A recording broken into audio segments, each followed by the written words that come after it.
Welcome to Second City News. I'm Pablo Taylor. Police have cordoned off an area where two men were injured in a shooting in Hockley this morning. The area, near Soho Hill, is set to stay closed until 3 p.m. whilst forensic teams make their investigations. Reporter Shaker Aamer has more on this. Tay, what exactly happened? Well, it's not clear what quite led to the altercation, but officers were called out to the area around 4:30 this morning after there were reports of gunfire. Locals have also reported seeing a group of men who fled when the shots were fired. What about the two men that were injured? What do we know about them? Well, one man was found in the road by ambulance staff attending the scene. He was taken to hospital in what West Midlands ambulance service described as a critical state. The other man presented himself with gunshot wounds later, but police haven't released any details on their names or ages. And what's happening in the area today?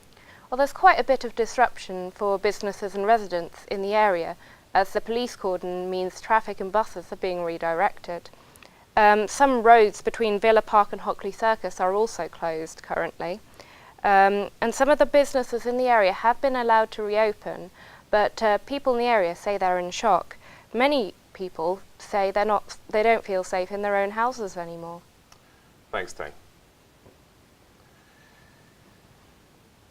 Birmingham is now the most visited place to come in the UK outside of London. Research released by Marketing Birmingham shows the city welcomed a record number of visitors in 2014, more than any other UK city. What are people coming for? Alice Porter reports. Birmingham has experienced the biggest growth in tourism in the whole of the UK. Last year, more than 37 million people came to visit the city, and its visitor economy is now worth billions. But why has this increase happened? And what do people like to do when they come to Birmingham? I'm in the city centre to find out more. We've just been down by the canal and had a little walk along there, which was really nice. Lots of nice places to eat and drink. Saw a couple of canal boats going past, so yeah, it was really nice. And the shops, the bull ring, the indoor place, quite impressive. Because our local shopping area is Cardiff, and I would say it is better than Cardiff. We did call a week or so ago to make sure we could find our way to the theatre.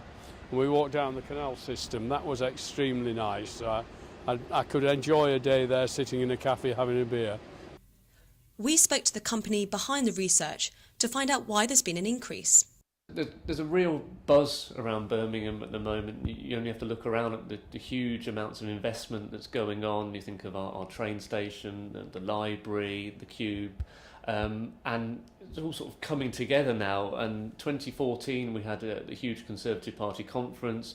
We opened up flights between Birmingham and China.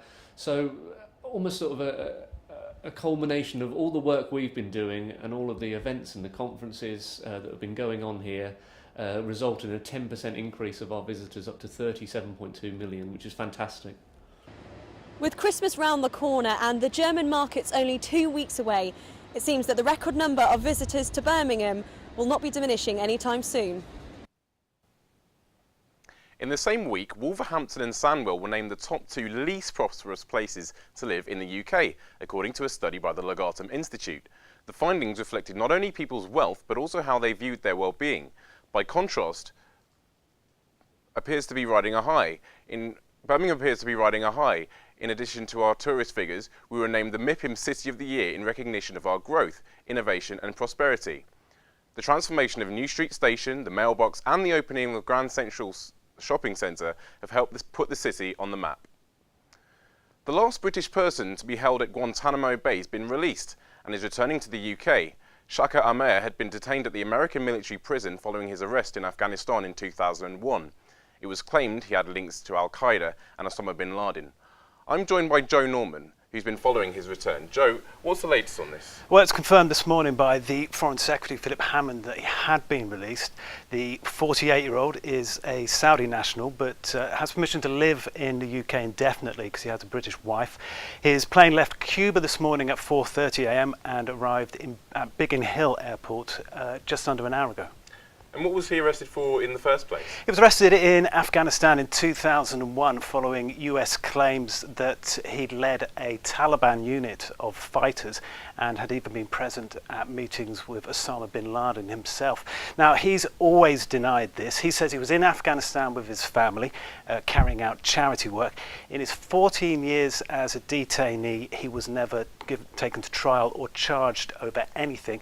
He was originally cleared for release in 2007, but it only became a priority earlier this year when David Cameron stepped in. And is he set to be questioned by UK security officials? Well, I think given David Cameron's part in the campaign to get him released, it's highly unlikely he will be held when he returns to the UK. If it goes similar to any of the other detainees that return to the UK, he's likely to be released almost immediately after he's had a medical checkup. And as to whether he'll be monitored in the future by MI5, I guess we'll never know.